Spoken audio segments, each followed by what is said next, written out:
तो स्टार्ट में हमें बताया जाता है एक वॉइस ओवर के जरिए कि 60 साल पहले पृथ्वी पूरी तबाह हो जाती है और वहाँ के जो लोग होते हैं वो एक नए प्लेनेट पर आ चुके थे। अब वो ऐसे अनजान प्लेनेट पर आए हुए होते हैं जहाँ के नायक कल्टीवेटर्स और कुछ फेलियर्स बीस्ट थे जिनका शिकार बनते हैं वही पृथ्वीवासी। आगे हमें बताया जाता है कि वो पृथ्वीवासी उन सबसे बचने के लिए अपनी एक अलग सिटी बसा लेते हैं। अब जितने भी इंसान बचे हुए होते हैं वो इसी बैटल सिटी में छुप के रह रहे थे, लेकिन अभी भी सिटी में कल्टीवेटर्स और बीस्ट का हमला होता रहता है। अब आगे सीन कट होता है और हमें दिखाया जाता है इसी बैटल सिटी के एक यूनिवर्सिटी को जहाँ के मेटल डोर में हमारा हीरो सोया हुआ था। अब उसका नाम होता है वोरैन। उसकी आंखें अचानक से खुलती है एक मैसेज को देखते हुए। वो उस एसएमएस को देखकर कहता है कि अभी तो मैंने कुछ प्रिपेयर भी नहीं किया और मुझे फिर से टेस्ट देना होगा। तभी वहाँ एक लड़की आती है। वोरैन उसे देखकर कहता है क्या तुम्हें शर्म नहीं आती इस तरह लड़कों के कमरे में घुसते हुए? जिस पर वो लड़की कहती है सुबह अलकेमी की क्लासेस होने वाली हैं और मैं तुम्हें उसी के बारे में बताने आई हूँ। जिस पर वोरैन कहता है वैसे भी मैं स्कूल से निकाला जाने वाला हूँ तो क्या फर्क पड़ता है कि मैं क्लास अटेंड करूँ या ना करूँ। तब लड़की कहती है तुम परेशान न हो, मैं जानती हूँ कि तुमने होली सोल को अभी तक अवेकन नहीं किया है तो मैं तुम्हें नहीं निकालूंगी। यहीं पर हमें पता चलता है कि वो लड़की कोई और नहीं वोरैन की क्लास टीचर टिन होती है। अगले सीन में हम देखते हैं वोरैन को अलकेमी क्लास अटेंड करते हुए जहां वो और उसका दोस्त टिन के बारे में बात कर रहे होते हैं कि ये कितनी स्मार्ट और ब्यूटीफुल है। आगे हम देखते हैं टिन वोरैन को ही सबसे पहले टेस्ट देने के लिए बुलाती है, लेकिन वोरैन से कभी पिल्स रिफाइन नहीं होते। तभी हम देखते हैं उस पूरे कैंपस के अलार्म एक्टिवेट हो जाते हैं क्योंकि एक कल्टीवेटर ने उन पे इन्वेट किया था। अब सारे स्टूडेंट को ये कहा जाता है कि वो बॉम्ब शेल्टर में चले जाएं। तभी हम देखते हैं कि एक इमोर्टल कल्टीवेटर वहां आ जाता है और वो उन्हें कहता है कि मैं तुम्हारी होली सोल को ऑब्जर्व करने नहीं आया हूँ, बल्कि मैं यहाँ इस यूनिवर्स का ट्रेजर ढूंढने आया हूँ। तो तुम चुपचाप मुझे वो ट्रेजर दे दो, मैं यहाँ से चला जाऊंगा। आगे से टिन उस पे एम लगाते हुए कहती है बच्चों स्टूडेंट को उस बॉम्ब शेल्टर पर ले जाओ, तब तक मैं इसे अपने गन से रोकती हूँ। तभी वो कल्टीवेटर उन बचे हुए स्टूडेंट पर अटैक कर देता है ये कहते हुए कि क्यों न मैं तुम्हारी होली सोल को ऑब्जर्व कर लूं जिससे मेरी कल्टीवेशन लेवल इंक्रीज हो जाएगी। आगे वो टिन से कहता है तुम अपने इस खिलौने जिसे तुम टेक्नोलॉजी कहते हो तो क्या तुम हमारे ही प्लेनेट पर हम जैसे मॉडल कल्टीवेटर्स का मुकाबला कर पाओगे। आगे हम देखते हैं उन दोनों के दरमियान फाइट शुरू हो जाती है। टिन अपनी गन से उस पर लगातार शूट कर रही होती है जिससे वो बच जाता है। तभी उस पर एक कैनियन से शूट होता है और वो गिर जाता है। सभी खुश हो जाते हैं कि वो मर गया और हम जीत गए। अब हमें यहाँ पर दिखती है नायिका विलन जो कि बहुत ज्यादा पावरफुल थी। उसकी स्किल्स बहुत ज्यादा यूनिक होती हैं। वो अपने शूट से एक के बाद एक टिन पे अटैक कर रही थी। टिन भी अपनी गन से उस पे अटैक करती है, लेकिन उसके शूट्स के सामने उसकी गन टिक नहीं पाती। अब वो अपने शूट से टिन पे अटैक करने ही वाली होती है कि तभी बीच में वोरैन आ जाता है और यहाँ वोरैन गिरते गिरते कह रहा होता है भले ही मैं एक फेस्ट हूँ लेकिन मैं अपने मेंटोर और टीचर को जरूर बचा लूंगा। कम से कम मैं इस तरह से तो एक हीरो की कैटेगरी में आ जाऊंगा और मेरी टीचर को भी मुझ पर प्राउड होगा। लेकिन वो आखिर में कहता है कि मुझे अभी भी ये गिल्ट है कि मैं अपनी सिस्टर को ढूंढ नहीं पाया हूँ। अब वो ये सब सोच ही रहा होता है तभी उसकी आंखें बंद हो जाती हैं और वो अपने आप को एक अलग यूनिवर्स में पाता है जहाँ उसे एक सिस्टम बताती है कि होस्ट के डैमेज को डिटेक्ट कर दिया गया है और वापस उसे लाइव फॉर्म में ला दिया गया है। अब हमें यहाँ पर पता चलता है कि इसी यूनिवर्स का ट्रेजर एक्टिव हो चुका है। अब वो वोरैन की बॉडी में है जो उसकी बॉडी को रिपेयर कर रहा था। अब आगे से वो सिस्टम बताती है कि वो इसी यूनिवर्स के हेवन और ट्रेजर में है। वहाँ पर एक बहुत बड़ा 9 साइड का डाइस होता है जहाँ पे एक लड़की लिंग लोंग वोरैन को बताती है कि वो अब इस wholly sole of this system का ओनर है। जहाँ पर वोरैन पूछता है कि तुम कौन हो तो वो उसे बताती है कि वो इस ट्रेजर सिस्टम की हेड गॉड की गार्डियन स्पिरिट है। आगे वो उसे इस सिस्टम के बारे में बताती है कि इसके 9 साइड है और इसके हर साइड में स्पेशल स्किल्स हैं, लेकिन तुम्हारे कल्टीवेशन लेवल को देखते हुए तुम सिर्फ पहला और 9 साइड को ही ओपन कर सकते हो। फिर वो इससे पूछती है क्या तुम इसे आजमाना चाहते हो सकता है बाहर हो रही बैटल तुम जीत जाओ। जिस पर वोरैन हाँ बोलता है, जिस पर वो डाइस घूमती है। अब इस डाइस का पहला साइड ओपन होता है जिसमें इसे सैंड स्कल्पचर की स्किल मिलती है। जिस पर वोरैन कहता है कि ये सिस्टम तो बिल्कुल ही बेकार है। सैंड स्कल्पचर ये किस तरह की स्किल है? जिस पर लिंग लोंग उसे कहती है कि सिस्टम का उपयोग करने का शुक्रिया। दोबारा यहाँ जरूर आइएगा। आगे वूरेन की आंखें खुलती हैं जहाँ उसका दोस्त उसे होली पिल खिला रहा होता है, ये कहते हुए कि भले ही तुम एक वेस्ट हो और सारे लोग तुम्हें कचरा कहते हैं, लेकिन तुम्हारी मौत भी इसी तरह वेस्ट हो जाए ये तो ठीक नहीं, इसलिए तुम्हें उठना ही होगा, उठ जाओ। अब ये बात सुन के वूरेन उठ जाता है और उसे कहता है क्या तुम मेरी खिल्ली उड़ा रहे हो। आगे हम देखते हैं टिन को, जो अभी भी फीमेल मॉडल का मुकाबला कर रही होती है। तभी वूरेन अपने डाइस सिस्टम से मिली हुई स्किल्स को आजमाने के लिए सामने आ जाता है और वो उस रोड को एक हाथ से ही पकड़ लेता है। अब हमारी विलीनेस जिसका नाम निशाओ होता है वो अपने शॉट से लगातार वूरेन पे अटैक करती है, लेकिन वूरेन उस पावरफुल ट्रेजर की मदद से उसके सारे शॉट्स को ही पकड़ लेता है और वो उसे कहता है कि जिस ट्रेजर को तुम ढूंढ रही हो वो तो मेरे अंदर है। अब यहाँ निशाओ ये सोच ही रही होती है कि वो ट्रेजर इस गधे के पास कैसे हो सकता है कि तभी इस लेवल का कैनियन उसे हिट करता है जिससे वहाँ एक बहुत बड़ा ब्लास्ट होता है, लेकिन निशाओ को कुछ नहीं होता क्योंकि वो एक हाई लेवल की कल्टीवेटर थी। अब वो ये कहते हुए कि मैं तुम्हें बाद में देख लूंगी वहाँ से चली जाती है। आगे हमें अल्केमी क्लास को दिखाया जाता है जहाँ वूरेन उस पावरफुल ट्रेजर को आजमाने के लिए उस रिपोर्ट के सामने होता है ताकि वो उस होली सोल को रिफाइन कर सके जिसे वो करने में नाकाम था। अब वो अपने लेवल को चेक करने के लिए उसी डाइस सिस्टम में जाता है जहाँ वो लिंग लोंग से पूछता है कि क्या वो इस डाइस सिस्टम को दोबारा यूज कर सकते हैं, जिस पर लिंग लोंग उसे बताती है कि वो एक ही दिन में सिर्फ 2 बार इसे यूज कर सकता है। अब चूँकि वो पहली बार यूज कर चुका है तो ये उसका लास्ट चांस होगा। अब ये सुनकर वो उससे पूछता है कि क्या कोई ऐसा तरीका है जिससे इसके एक्टिवेशन लेवल को इंक्रीज किया जा सके, जिस पर लिंग लोंग उसे बताती है कि वो इसके एक्टिवेशन लेवल को तभी इंक्रीज कर पाएगा जब तक होस्ट इसके सारे साइड की स्किल्स को अनलॉक न कर दे।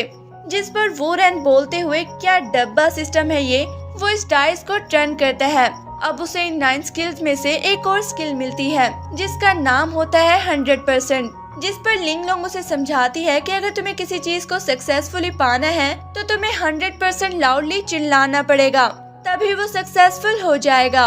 आगे वो उसे कहती है कि जिस तरह की भी स्किल आएगी तुम्हें उसे यूज करना पड़ेगा, तुम किसी चीज को रिफ्यूज नहीं कर सकते भले वो कितनी ही बेतुकी क्यों ना हो। जिस पर वूरेन उसे कहता है कि सच में ये तो एक डब्बा सिस्टम है यार। आगे वो ये कहते हुए उछलते हुए वहाँ से चला जाता है कि कोई नहीं, ये सिस्टम तो बिल्कुल मेरे ही जैसा है, कुछ कम ही सीरियस है। और आगे हम देखते हैं वो चिल्लाते हुए ये कहता है कि उसे 100% सक्सेस पानी है इस अल्केमी टेस्ट में, और उस पोर्ट को जैसे ही हाथ लगाता है वहाँ फिर से धुआं उठने लगता है, जिसे देखकर वो दूसरे स्टूडेंट कहने लगते हैं कि इसके साथ जो कल हुआ लगता है ये उससे पागल हो गया है, इसने तो कभी होली सोल को रिफाइन नहीं किया, लेकिन फिर भी तुम हमारे दोस्त हो। वो अब ऐसा कह ही रहे होते हैं कि तभी देखते हैं कि उस पोर्ट में बहुत सारे होली पिल्स इकट्ठे हो जाते हैं। अब उन सब पिल्स को वूरेन अपने दोस्तों में बांट देता है, ये कहते हुए ये लो तुम भी रखो तुम भी रखो। आगे वो अपने कमरे में आता है और उसके पास सिर्फ 10 होली पिल्स बची थी, जिनमें से एक को वो खा लेता है और उसे खाते ही उसकी बॉडी जलने लगती है, लेकिन थोड़ी ही देर में उसकी फ्लेम जल्द ही खत्म हो जाती है, जिसे देखते हुए ये तो खत्म हो गई। वो सारी होली पिल्स खा लेता है जिससे उसकी बॉडी में बहुत ज्यादा एनर्जी रिलीज होती है। तभी उसकी नजर उस पिक्चर पर पड़ती है जिसमें उसकी सिस्टर होती है और वो उसे देखकर शांत हो जाता है। अब हमें यहाँ पर पता चलता है कि उसकी एक सिस्टर होती है जिसका नाम जुकेन होता है, जिसे उन कल्टीवेटर ने बहुत साल पहले अगवा कर लिया था और वो अपनी सिस्टर को ही ढूंढने के लिए यहाँ आया था ताकि वो एक माइटी वॉरियर बनने की ट्रेनिंग ले सके। आगे हम उसे अपने दोस्त के साथ प्रैक्टिस करते हुए देखते हैं जहाँ उसका दोस्त उसे हिट करते हुए कहता है कि तुम भले एक न्यू लेवल पर पहुँच चुके हो, लेकिन एक होली सोल को अवेकन करने के लिए तुम्हें लेवल 3 तक पहुँचना होगा, जो भी काफी लंबा रास्ता है। तभी वहाँ पे टीन आती है और इन्हें बताती है कि वो कल्टीवेटर जो कल यहाँ पर इंजर्ड हुआ था वो मस्टी फॉरेस्ट में छुपा हुआ है, तो इस मिशन के लिए तुम दोनों मेरे साथ जा रही हो। अगले सीन में हमें एक अनाउंसमेंट सुनाई देती है जो बता रही होती है कि मिस्ट्री फॉरेस्ट एक बहुत ही अननोन और डेंजरस जगह है जहाँ तुम्हें एक्टिव रहना होगा। याद रखो कि ये तुम अर्थ के लिए कर रहे हो ताकि हमारे बैटल सिटी के सिटीजन सेफ रहें। आगे हम देखते हैं इस मिशन के लिए 2 और स्टूडेंट को बुलाया जाता है जो कि साउथ वेस्ट यूनिवर्सिटी से होते हैं। यहाँ पर पहला बंदा अपने आप को इंट्रोड्यूस करता है कि वो चीन है और वहीं दूसरा बंदा लिंथियान होता है। जब टीन वूरेन को इंट्रोड्यूस करने ही वाली होती है तब लिंथियान बोलता है, इस कचरे को अपने साथ लाने की क्या जरूरत थी, तभी उनके दरमियान फाइट होने ही वाली होती है कि वोरेन का फ्रेंड उन्हें रोक लेता है। तभी हम देखते हैं उस छोटी लड़की को जो उस फैन की तरफ दौड़ती हुई आती है कि वो भी इस मिशन में शामिल होगी। यहाँ इस मिशन में उसे भी शामिल कर लिया जाता है। तब कुछ देर में वो वैन जाकर रुकती है उस मिस्टी फॉरेस्ट में। आगे हम देखते हैं कि वो सब लोग वहाँ अपना कैंप लगाते हैं, लेकिन वहाँ पर हमें बहुत सारे बीस्ट की आंखें चमकती हुई दिखती हैं और टिन यहाँ सबको अलर्ट हो जाने के लिए कहती है। तो सब लोग अपने कैंप से बाहर निकलते हैं और वो सारे अपने वेपन्स के साथ तैयार हो जाते हैं उन सब से फाइट करने के लिए। तो यहाँ टिन एक बार फायर करती है और वो सारे मॉन्स्टर एक साथ बाहर आ जाते हैं, जो असल में छोटी छोटी चींटियाँ होती हैं। इनका डिटेक्टर इन्हें बताता है कि ये डी लेवल के बीस्ट हैं। आगे हम यहाँ पर एक जबरदस्त सी फाइट देखते हैं। वहीं सभी लोग अपनी अपनी स्किल्स को दिखाते हुए इन चींटियों से फाइट करते हैं, जहाँ लिंथियान अपने शूट से एक्सप्लिस से सभी चींटियों को मार देता है। दूसरी तरफ चिन, जिसके पास फॉर्मेशन बिल की पावर होती है, जिसके एक्टिव होते ही वो सारी चींटियां अपने आप ही मरने लगती हैं। यहाँ वो छोटी लड़की जिसका नाम सूजी होता है, वो भी किसी से कम नहीं होती है। वो भी अपनी शूट से उन सब आंट को मार रही होती है। लेकिन यहाँ पर जब बारी आती है हमारे डफर हीरो की, उसका सीन तो वाकई ही फनी होता है। वो जिधर भी अटैक करता है वो चींटी उससे बच जाती है और लास्टली वो चींटी उसके कंधे पे टप करके कहती है, ये देखो मैं तुम्हारे पीछे हूँ। लेकिन एन मौके पर टिन उस चींटी को भी मार देती है। यहाँ सब अपनी अपनी स्किल से चींटियों का मुकाबला कर रहे होते हैं कि तभी हमारा जो वोरेन होता है वो भी अपनी होली सोल डाइस सिस्टम को ओपन करता है और अपने डाइस को वहाँ पर थ्रो करता है, जिसपे उसकी सिस्टम बताती है कि आपको स्किल नंबर 15 मिला है। इस स्किल का नाम सुनकर ही हंसी आ जाती है, जिसका नाम होता है फार्ट इनविजिबल। इसका मतलब होता है अद्भुत बात। अब ऐसा भी कोई स्किल होता है क्या? आगे वो उसकी सिस्टम बताती है कि स्किल को एक्टिव करने के लिए आपको किसी के पिछवाड़े पे 2 हाथ मारने होंगे, तभी ये स्किल काम करेगा। अब बेचारा वोरेन भी फंस चुका होता है, सोच रहा होता है कि ये किस तरह का स्ट्रेन टेक्निक है। आखिर तभी उसका फ्रेंड जियो से कहता है कि वहाँ खड़े क्या कर रहे हो, तुम आके मेरी मदद करो। जिसपे वोरेन उसके पास जाता है और उसके पिछवाड़े पे 2 हाथ मारता है और बस क्या था, अब उसके शॉट्स और उसमें खुद भी बहुत ज्यादा पावर आती है और वो घुमा घुमा के उन सारी आंट्स को खत्म कर देता है। लेकिन जैसा कि उसके सिस्टम ने बताया था कि स्किल किसी को मारने के बाद सिर्फ 2 मिनट ही काम कर पाएगा। अब जैसे ही उसका टाइम अप होता है वोरेन जल्दी से अपने दोस्त के पीछे छुप जाता है। आगे हम देखते हैं सूजी को, जिस पर लगातार आंट्स अटैक कर रही होती हैं। तभी वो दोनों उसके पास पहुंचते हैं और कहते हैं कि हमारे पास एक टेक्निक है, लेकिन तुम बुरा ना मानना अगर हम ऐसा करें तो तब क्या था, हम देखते हैं वोरेन को वो सूजी को भी मारता है और फिर उसकी पावर इंक्रीज हो जाती है, जिससे वो वहाँ मौजूद सारी चींटियों को मार देता है। और वहीं सूजी उसे कह रही होती है, ठरकी कहीं के, अगर दोबारा ऐसी हरकत की ना तो तुम्हारी खैर नहीं। आगे हम देखते हैं वहाँ गोल्डन क्वीन आंट आ जाती है। वो अपने मुंह से पॉइजनस लावा फेंक रही होती है। आगे टिन कहती है, अगर हम किसी तरह इस गोल्डन क्वीन आंट को मार डालें तो बाकी की सारी चींटियां अपने आप ही यहाँ से चली जाएंगी। अब वो अपने गन से इस क्वीन आंट पे अटैक करने लगती है, लेकिन उस पर उसे कुछ नहीं होता क्योंकि उसकी स्किन काफी सख्त होती है। अब वोरेन को इसका आइडिया होता है कि इनके पेट के पास का एरिया सेंसिटिव होता है और अगर वहाँ पर अटैक किया जाए तो ये तुरंत मर सकती है।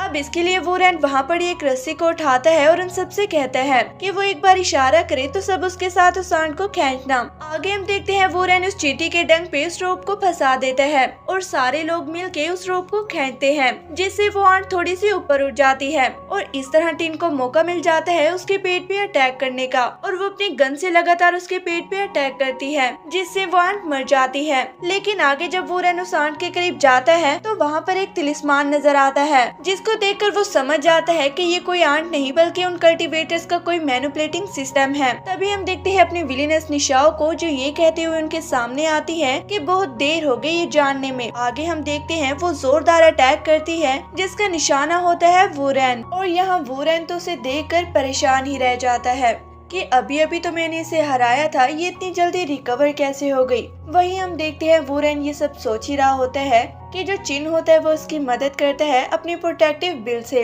लेकिन यहाँ वो तलवार उस प्रोटेक्टिव बिल को भी भेज देती है, जिससे वो प्रोटेक्टिव शील्ड टूट जाती है। यहाँ निशा उनसे कहती है कि ये मेरा इलाका है, तुम लोग यहाँ से बच के कैसे जाओगे, जिसपे वोरेन उसे कहते हैं कि इतने प्यार से मुझे मत घूरो, क्या तुम्हें मुझ पे क्रश है। अब ये सुनकर तो निशा उसके सामने आ जाती है और कहती है तुम्हारी हिम्मत कैसे हुई ये कहने की, और उस पर जो लगातार अटैक करने लगती है, जिससे वुरेन की तो तलवार ही ऊपर उठ जाती है और वो बेचारा दूर जाके गिरता है। ये देखकर उसके सारे दोस्त उसकी मदद को आते हैं। वो सभी साथ मिलकर इस पे अटैक करने की सोचते हैं। अब निशाओ की स्पीड स्किल इतनी ज्यादा हाई होती है कि यहाँ सबके अटैक को वो एक ही बार में डॉज कर लेती है। ये देखकर वुरेन भी समझ जाता है कि इसको हराने के लिए मुझे इस जैसी स्पीड की जरूरत होगी। फिर क्या, वो अपनी होली सोल डाई सिस्टम को वहाँ थ्रो करता है, जिसपे उसकी डाई सिस्टम उसको बताती है कि इस थ्रो में उसने पहली बार फर्स्ट फेज को कवर किया है, जिसके कारण उसे 500% की स्पीड से प्रमोटेड किया जाता है। अब इस स्पीड को पाने के बाद वोरेन उसे कहता है कि अब मुझसे बच के कहाँ जाओगी। अब निशाओ एक पे एक अपने शॉट से उस पे अटैक करती है और यहाँ वोरेन 1 सेकंड के अंदर ही उसके सारे अटैक को डॉज कर लेता है। अब उन शॉट्स को डॉज करते हुए वोरेन अजीब अजीब से मुंह बना रहा होता है और ये भी कह रहा होता है बच गया, फिर से बच गया। वोरेन अब पलक झपकते ही उसके सामने आ जाता है और अपनी शॉट से उस पे अटैक करता है। निशा उसके अटैक से दूर चली जाती है और सोच ही रही होती है कि ये लड़का कल इतना ज्यादा वीक था।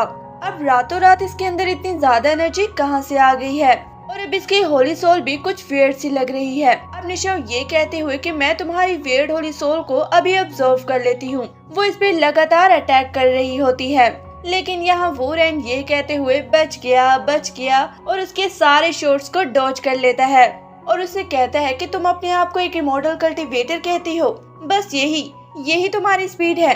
अब ये सुनकर तो निशा तिलमिला जाती है और इस पे लगातार अटैक करती है और वोरेन उसके सारे शॉट से आसानी से बचा जा रहा था और इन शॉट से बचते हुए वो अजीब सा फनी फेस भी बना रहा था और वो उसे चिढ़ा भी रहा था। और निशा यहाँ सोचती है कि मुझे इन्हें मारने से पहले इनके बारे में जानना होगा। वो वहाँ से भागने ही वाली होती है कि वोरेन पलक झपकते ही उसके पीछे चला जाता है और उधर टिन भी अपनी गन से लगातार फाइट कर रही होती है। आगे हम देखते हैं वोरेन अपनी शॉट से उस पर अटैक करता है, जिससे उसकी कुछ चीजें नीचे गिर जाती है, लेकिन वो वहाँ से भागने में कामयाब हो जाती है।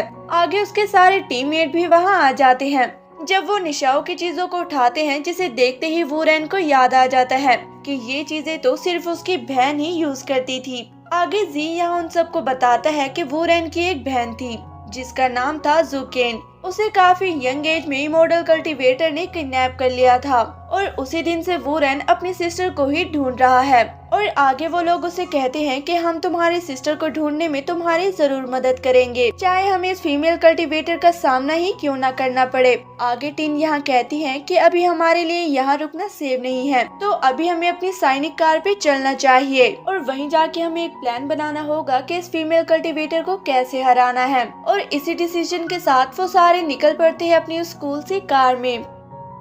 आगे हम देखते हैं वो उस वैन में जा रहे होते हैं जहां वो उस फीमेल कल्टीवेटर जो हमारी विलन होती है उसे हराया कैसे जाए उसकी प्लानिंग भी कर रहे थे।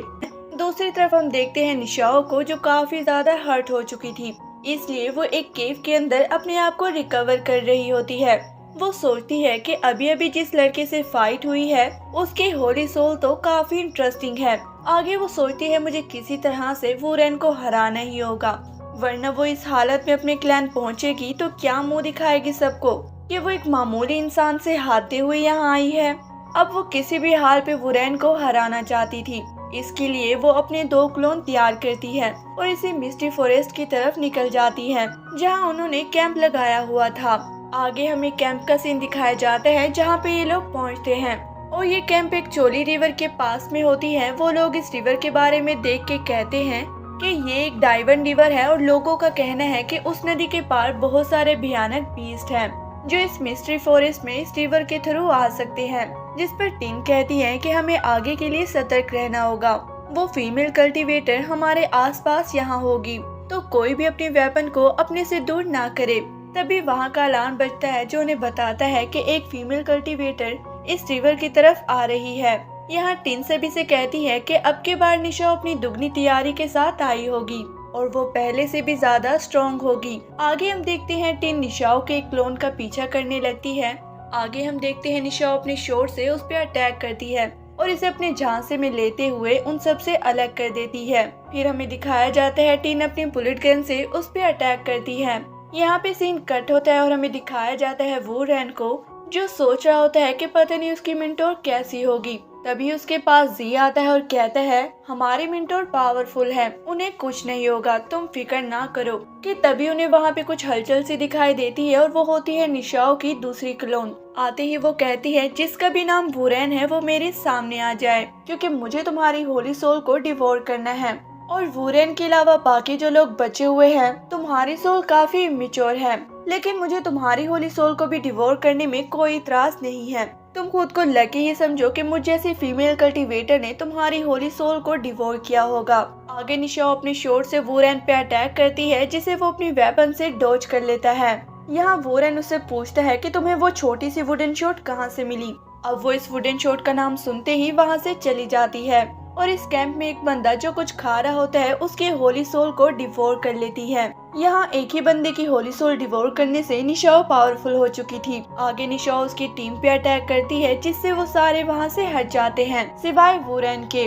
अब सभी उसे वहाँ से हटने का कह रहे होते हैं, जिसपे वो कहता है जब तक ये मेरी बहन का नहीं बता देती तब तक मैं यहाँ से नहीं हटूंगा। जिस पर निशाओ उसे कहती है तुम्हारी इतनी औकात नहीं कि तुम मुझसे क्वेश्चन कर सको। लेकिन यहाँ निशाओ ये कहती हुए कि अब तुम मेरी पावर को देखो, मैं तुम्हें यहाँ पे कैसे किल करती हूँ। वो अपनी सबसे बड़ी शॉट को एक्टिवेट करती है और इससे वुरेन पे अटैक करती है, जिससे वुरेन पीछे चला जाता है। आगे अब निशाओ ये कहते हुए कि अभी अभी चूजे अंडे से निकले हैं और चले हैं मुझे किल करने। यहाँ निशाओ उनसे कहती है मैं तुम्हारी होली सोल को डिवोर कर लूंगी और फिर तुम्हारी बैटल सिटी को तबाह कर दूंगी, जिसके बाद मुझे हेवन ट्रेजर मिल जाएगा जिसकी मुझे तलाश है। जिस पे वुरेन उसे कहता है तुम ऐसा करने की हिम्मत सपने में भी मत करना। लेकिन अंदर ही अंदर वो सोच रहा होता है कि एक बंदे की होली सोल को डिवोर करने से इसकी पावर कितनी बढ़ गई है। अगर हम में से किसी की होली सोल को डिवोर कर लिया तो ये कितनी पावरफुल हो जाएगी। लेकिन ये कुछ कर पाए मुझे इसे हराना ही होगा। तब वो अपनी डाइस सिस्टम को थ्रो करता है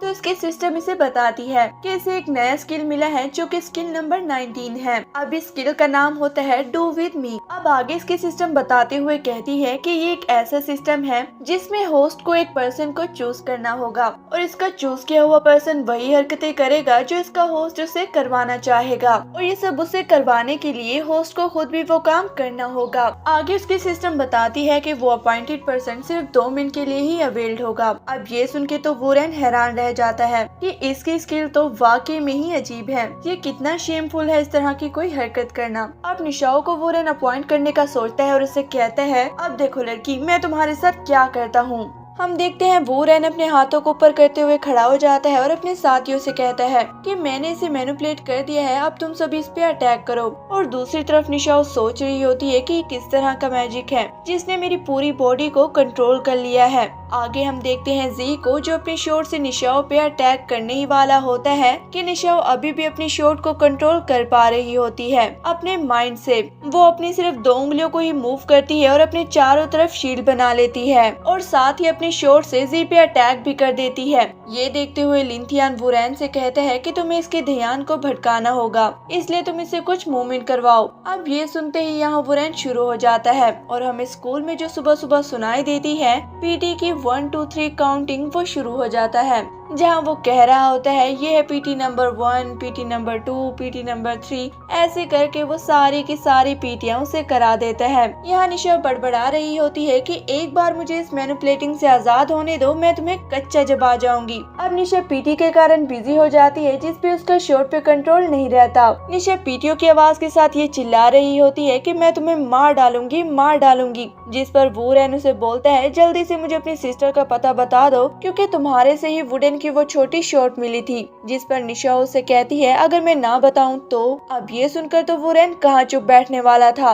वो उसे कहता है कि अब देखो मैं तुम्हारे साथ करता क्या हूँ, अब तो सिर्फ मैं पीटी ही कर रहा था ना। अब वो अजीब सा मुंह बनाने लगता है और शायद डक डांस करने लगता है। निशा भी वही कर रही होती है और उसे अब और भी ज्यादा गालियां दे रही होती है। दूसरी तरफ वुरेन अपने साथियों से कहता है इस पे सारे के सारे मिलके अटैक करो। यहाँ पे वो सारे मिलके अपनी पावर्स को एक्टिवेट करते हैं और मिलके यहाँ निशाओ पे अटैक करते हैं, जिसपे निशाओ जाके दूर गिरती है, लेकिन वो इतनी ज्यादा पावरफुल होती है कि इस पे अटैक का कोई असर नहीं होता। जैसे कि हम जानते हैं कि वूरेन की ये स्किल सिर्फ 2 मिनट की थी, अब उसका टाइम रन आउट हो रहा होता है। अब निशाओ उसके पीछे पड़ जाती है और वूरेन उसके शॉट से बचते हुए टेंट के पीछे छुप जाता है। यहाँ निशाओ से कहती है कि भीगी बिल्ली की तरह छुप क्यों रहे हो, अब मेरे सामने आ जाओ, जरा मेरा मुकाबला करो। दूसरी तरफ उसके साथ ही वूरेन को बचाने के लिए अपनी पावर्स को फिर से एक्टिव करके एक साथ उस पे अटैक करते हैं, लेकिन निशाओ आसानी से उसके सारे मूव से बच गई थी। अब यह निशाओ फिर से वूरेन को चेस करने लगती है,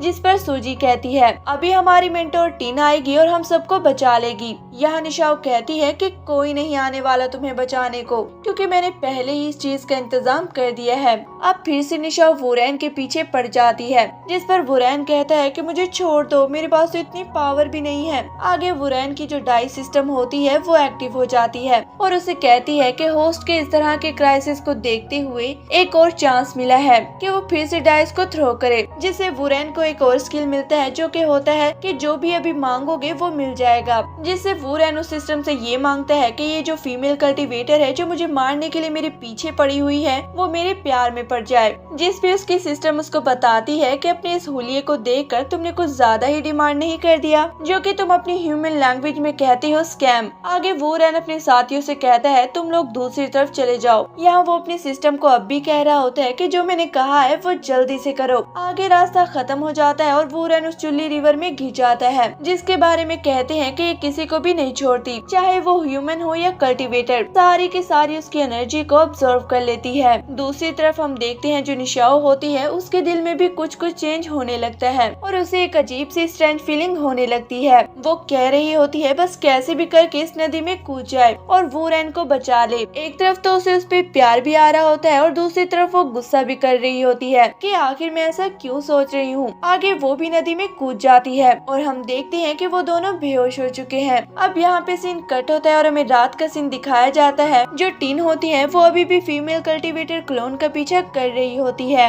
यहाँ टिन सोचती है कि आखिर ये कल्टीवेटर उससे फाइट क्यों नहीं कर रही और इतनी दूर दौड़ते हुए यहाँ क्यों आ गई है। आगे टिन इसे रोकने के लिए अपनी गन से अटैक करती है तो जो वो बुलेट होती है वो निशाओ के आर पार हो जाती है। यहाँ टिन को कुछ समझ में नहीं आ रहा होता कि ये क्या हो रहा है। अब यहाँ टिन उस पे दोबारा अटैक करती है, जिससे वो हवा में डिसअपियर हो जाती है। अब यहाँ टिन को समझ आ जाता है कि ये उसका बिछाया हुआ एक जाल था, जिसने अपने क्लोन को यहाँ भेजा था ताकि वो इनसे दूर हो जाए। टिन ये सोचते ही वापस अपने कैंप की तरफ दौड़ पड़ती है।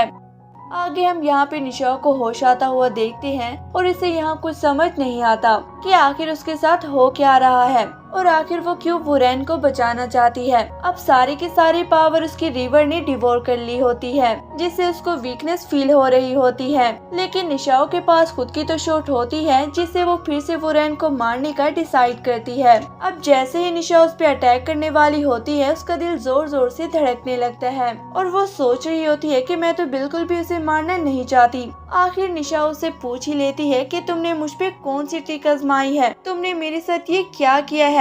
जिस पे वूरेन उसे कहता है कि अब तुम मुझे मारना चाहती हो और अब मुझे मार नहीं पा रही तो मैं क्या करूं, और कहता है कि मैं तो हूँ ही इतना हैंडसम कि मुझसे तो किसी को भी प्यार हो सकता है। लेकिन अंदर ही अंदर सोच रहा होता है कि ये लव मी स्किल तो काम कर गया, जब तक इसका असर है क्यों न मैं इसे मार डालूं। वूरेन उसे कहता है कि अपनी जान बचाना चाहती हो तो जल्दी से बता दो कि मेरी सिस्टर कहाँ है। अब निशाओ वूरेन पे अटैक तो करना चाहती है लेकिन वो नहीं कर पाती और उससे अपनी तलवार नीचे गिर जाती है और वो यहाँ बेबस हो जाती है कि पता नहीं उसके साथ ये क्या हो गया है। यहाँ वूरेन फिर से अपनी सिस्टर के बारे में पूछता है, जिस पे निशा उसे बताती है कि उसे हमारे सेट के लीडर ने अगवा किया था। वो बहुत टैलेंटेड थी इसलिए उसकी मेमोरी को इरेज कर दिया गया और अब वो हमारे ही सेट में है। अब वूरेन ये सुन के बहुत ज्यादा गुस्से में आ जाता है और ये कहते हुए कि तुम्हें मरना ही होगा मेरी सिस्टर के लिए और हमारी बैटल सिटी के लिए और पूरी अर्थिन के लिए। वूरेन उस पे लगातार अटैक कर रहा होता है और निशा उसे कह रही होती है मैं तुम्हें मारना नहीं चाहती।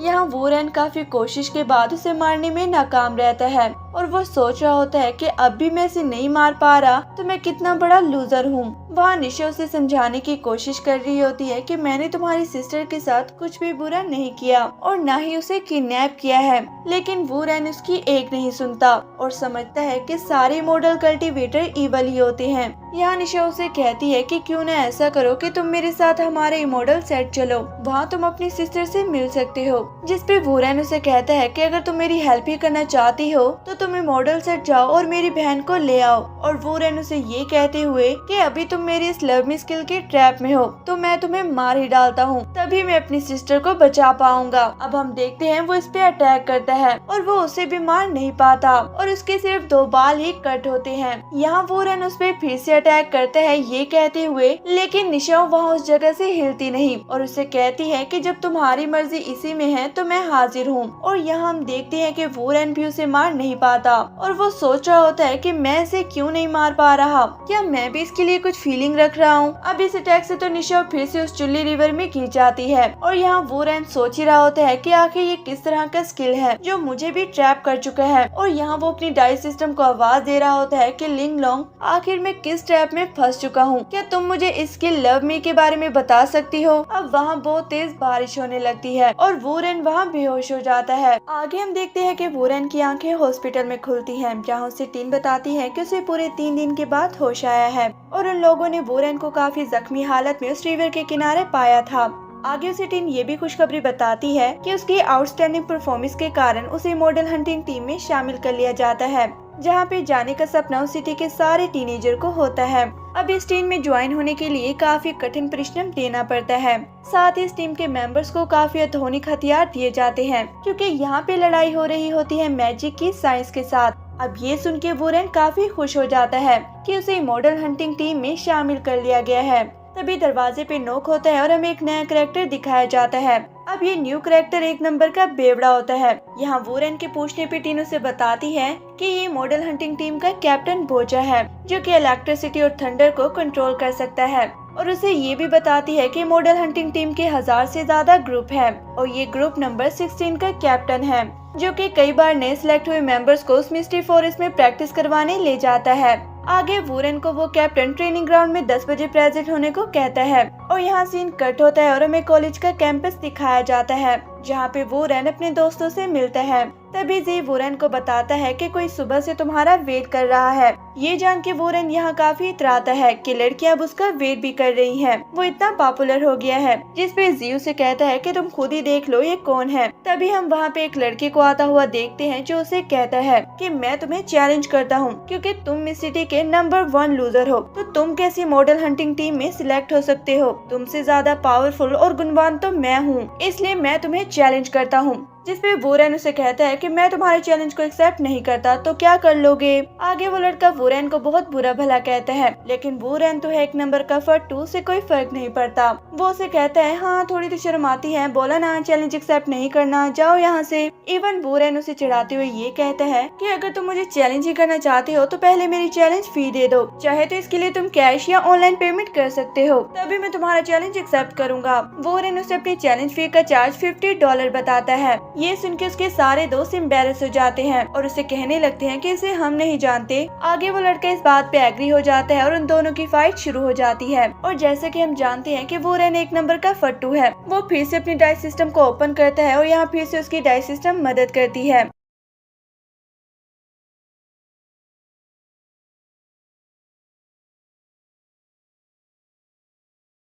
और यहाँ फिर से उसे एक और नया स्किल मिलता है जो कि होता है कि अपने ओपिनियन के सामने नम होके खड़े रहना। अब वूरेन कुछ किए बगैर खड़ा था और वो दूसरा लड़का आग भंपूला हुआ आता है और इसे एक जोरदार पंच मारता है, लेकिन वूरेन पे इसका कोई इफेक्ट नहीं होता। लगातार वो 2-3 बार ऐसा करता है और इस तरह उसका 1 मिनट पूरा हो जाता है। यहाँ पे वो लड़का हैरान होता है कि इसकी पावर इस पे कोई काम क्यों नहीं कर रही। वो दोबारा उसे चैलेंज पूरा हो जाता है। यहाँ पे वो लड़का हैरान होता है कि इसकी पावर इस पे कोई काम क्यों नहीं कर रही। वो दोबारा उसे चैलेंज करता है। अब वूरेन उसे कहता है कि अब के लिए तुम्हें $5000 देना होगा। अब वूरेन जीत चुका होता है। यहाँ पे सीन कट होता है जहाँ टीन उन्हें इंस्टीट्यूट लेकर जाती है जहाँ उन्हें अपने पुराने वेपन्स को अपडेट करना था। साथ ही मॉडल टीम में ज्वाइन हुए मेंबर्स को नया वेपन भी दिया जाएगा। आगे जो वहाँ की स्टाफ होती है वो तो काफी आलसी होती है।